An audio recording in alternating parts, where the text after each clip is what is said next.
Hello, I'm Peggy O'Neill, and welcome to today's live learning. Want to start pursuing your dreams? So, I'm happy to be here with you today. If you're here in person live, please say hi in the comments. And if you have any questions or comments throughout, please put them in the comments in the chat, and I'll respond. And then if you're watching this on replay, please put in a hashtag replay. Same thing with questions, comments. I'll get back to you, and I just love knowing that you were here. So I founded Answering the Call, this Facebook group, and for those of you that are watching this some other way, not through the Facebook group, um, I do this work because I'm committed to people actually living their dreams, and from what I've learned about who we are in life is that the way to truly live our dreams, we start first by knowing who we truly are.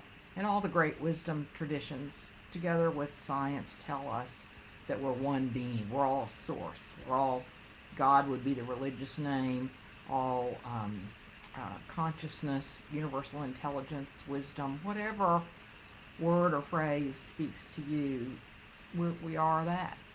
And then second, then once we know that, then we can start recognizing the nudges, the urges, the callings, if you will, that are encouraging us to go this direction, that direction. And so that's what I'm all about in all the work that I do, and that's the focus of the Facebook group, Answering the Call, and this particular talk today, and all talks as well. So let's see if there is anybody here live. I don't see anybody so far. So I will move now immediately into the topic. So today, um, want to start pursuing your dreams. So today we're going to talk about the number one thing you need to know, the number one thing you have to do, and what to do going forward to have your dreams be realized. And by dreams, I do mean what I just was speaking to, that it's these nudges, these urges. This just it could be a whimper of a sense, or it could be a strong sense about what I'm here to express. So I might have used the word "do" quite a bit, but I don't. But I don't necessarily mean like do a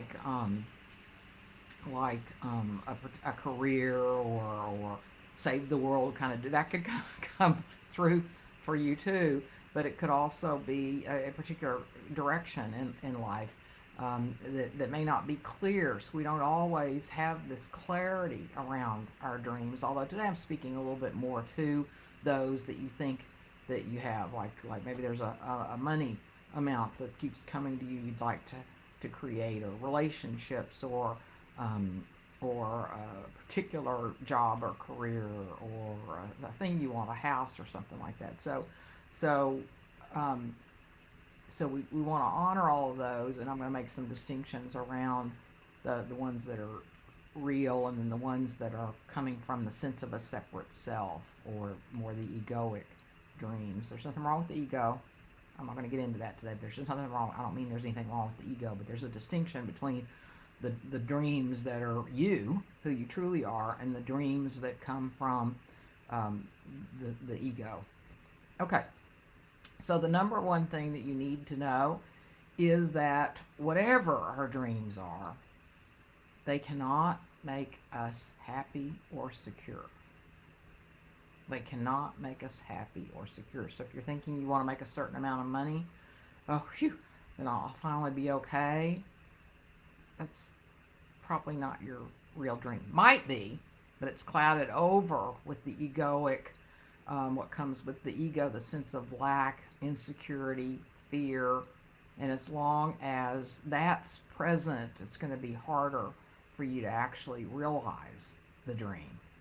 So the number one thing to know is that you can't, that whatever your true dream is, it can't make you happy or secure. So it's not the real dream. Okay, so then what's the number one thing you have to do? Is the first thing is to make the dream concrete, and that you also are clear that it won't have anything to do with making you feel better in some way. So, for example, sometimes we'll say, well, I want a relationship because I want to feel whole and complete and feel loved and feel like I belong and all that. So, all those qualifiers are telling you that it's not the real dream because because nothing that occurs in our life can make this separate self feel secure, safe, loved, um, abundant. Why? Because there's no separate self. There's no separate self. So it can't ever feel secure. It can't ever feel secure because it's not real. This is the hardest part about this understanding, and yet as we uh, look, really inquire into who we truly are, and a lot of you have been doing that, so you're really getting this, that there's no separate self. But today we're talking specifically about dreams. So as long as we have anything connected with making us feel better or secure, and looking out there for that to happen, then that's not your real dream. It's going to be very hard for you to accomplish it.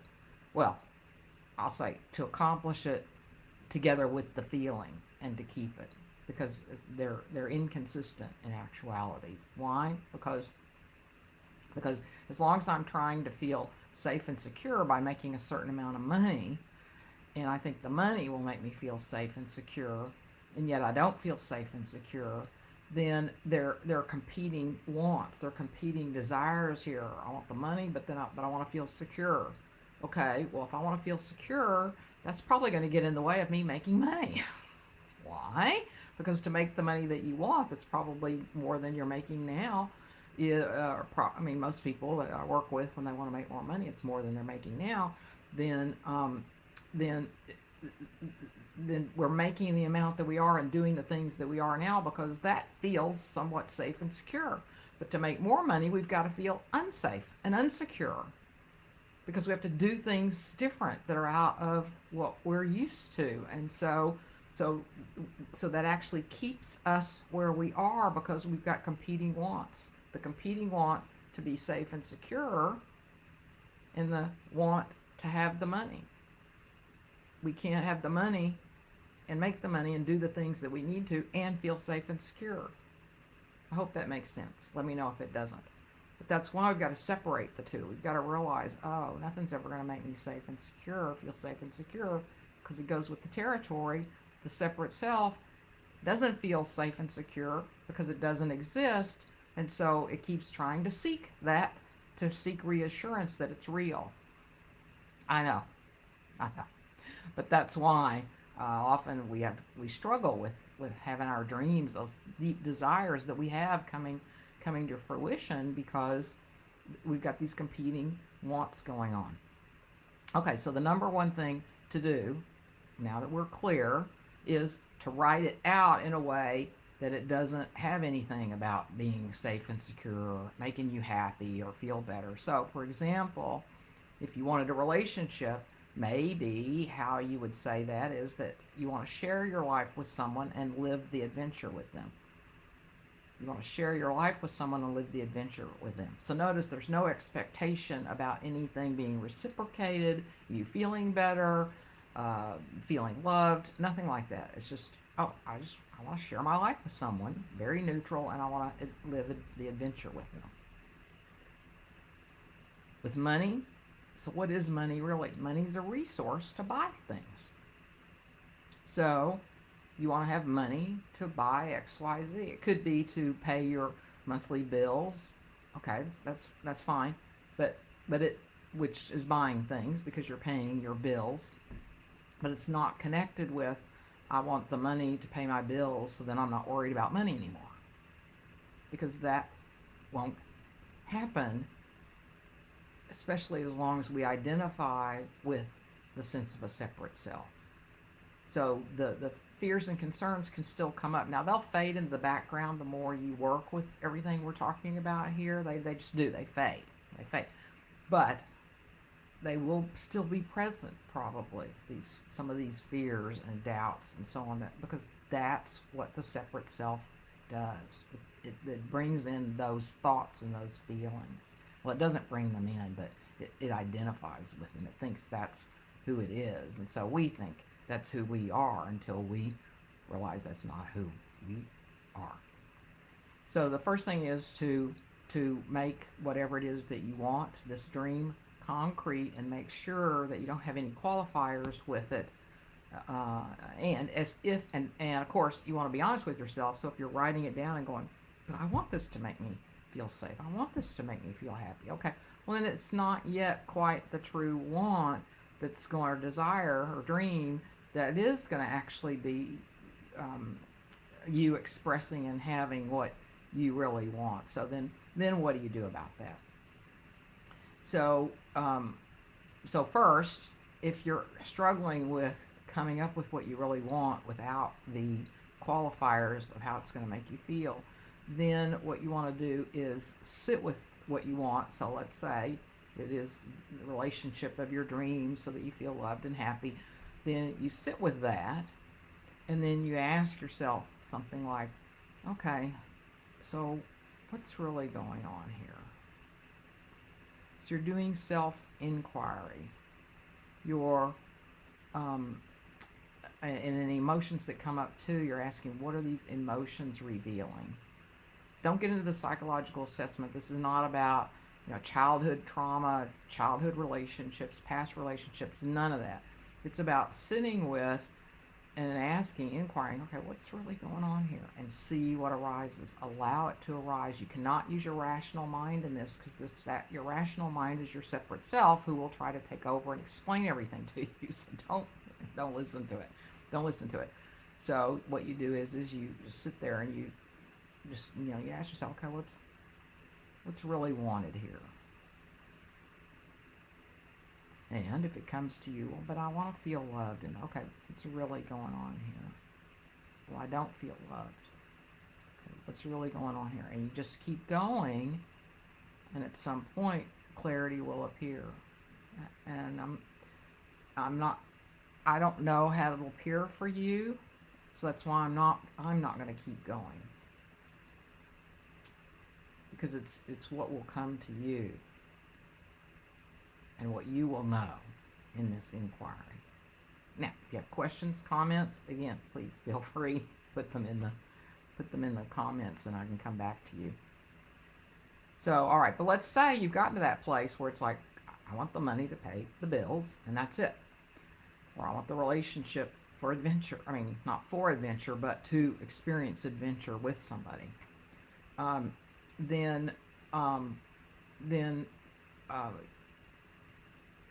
then you come up with a plan for that. Now, if it's money, you want to get real specific. Exactly, real specific. You got to do all your homework around money. What is it that you really? How much does it really cost? Or if it's bills, how much are you going to pay? And you have a concrete number. And so, but whatever it is, you come up with a plan that's fun. How would it be fun for you to make this money? How would it be fun to find a relationship? To start dating somebody, or whatever having a relationship means for you. Come up with a plan that's fun, and then follow through with the plan. And as these other emotions come up, then you just repeat what we've talked about. Okay, what's really going on here? Because what we're doing is we're changing our relationship with our mind, our behavior, our desires. So as long as we identify with all of that, and that all of that's going to make it happen, our traditional way of thinking, then we're attached to the limited mind. And what we're doing is we're unleashing the unlimited mind by getting real clear, not having conflicting wants, knowing what it is that we really want, and coming up with a plan, taking action, and not equating all of that with making us happy or satisfied or secure. So that's what it'll take for our dreams to be realized in the way that deep down in our knowing we want them to be realized. Because we are here to create, to express, to create something new, to do something different. We're here to experience. We're not here and to create and to let experience arise through us. We're not here to be passive uh, people. If we were, we wouldn't be doing what we do. We're just not here to do that. Okay, so I'm going to see if there are any questions or comments. Let's see, none. All right, so I'm going to double check. Sometimes I can't see comments. All right. Um, so what we've gone over today is the number one thing you need to know, which is that no creation of a dream, no dream coming true is going to make you happy or secure, and it can't be the real dream, because that's the dream of the sense of a separate self that doesn't exist. And the number one thing you have to do is to make it concrete, and then to also make sure that it's not related to something that's going to make you happy, secure, feel loved, anything out there is going to change something over here in you. And so you write them down, like I said, share my life with someone, live the adventure with them, or have money to buy XYZ, and you're clear about that. And if you're not, which most of the time, most of us aren't, because we're so conditioned to think that all those things will make us happy, secure, and so on, then you can sit with the emotion of it and say, okay, what's this really about? What's this I really want? And when you get clear, it may not even be what you initially thought it was. So that's one of the beauties of this too, is to really get clarity on what it is you really want. And then what to do going forward is to come up with a plan that's fun for whatever it is, and then start pursuing the plan. And when emotions come up or obstacles, then you just sit with it the same way as today. Although I'm not really getting much into obstacles today. That's another whole conversation. But you can just keep going through this process is as good as any, though, even if you come up against obstacles, and just sit with, okay, what's really going on here? And the same with emotion. What's this emotion about? Not psychologically, but allowing yourself to sit with it and see what arises. So I hope you have fun with that. Now, this is like an introduction. I mean, you could take this and run with this, be just fine. If you want to explore this more and get more support with this, I am holding a complimentary workshop on moving deeper into what's actually true, so that you can pursue your true desires. So we do some deeper work around this in the next complimentary workshop, which is Thursday, June the 27th, so a week from today. And it's from 11:30 a.m. Central to 1 Central, 11:30 a.m. to 1 p.m. Central, an hour and a half. Would love for you to join us. And specifically, what you'll discover is the number one reason you aren't able to realize your dreams, 3 steps to free yourself so you can live them, and then 3 activities you can undertake to begin pursuing these dreams. So we elaborate more on some of what we've talked about today, and go into some other exercises and things that you can do so that you can pursue your dreams in alignment with your true nature. So if you want to join us, which I hope you will, send me just message me that you want to join us, and I'll send you the Zoom link. All right, if you have questions about any of this at any time, please let me know. And all righty, thank you for being with me today, with us today, and for exploring who you truly are. The more and more of us live as who we truly are, express as who we truly are, then the more people are influenced by that way of being, that presence, and it shifts what's possible in the world for everybody. So thank you for engaging in these conversations. Okay, have a great rest of your day.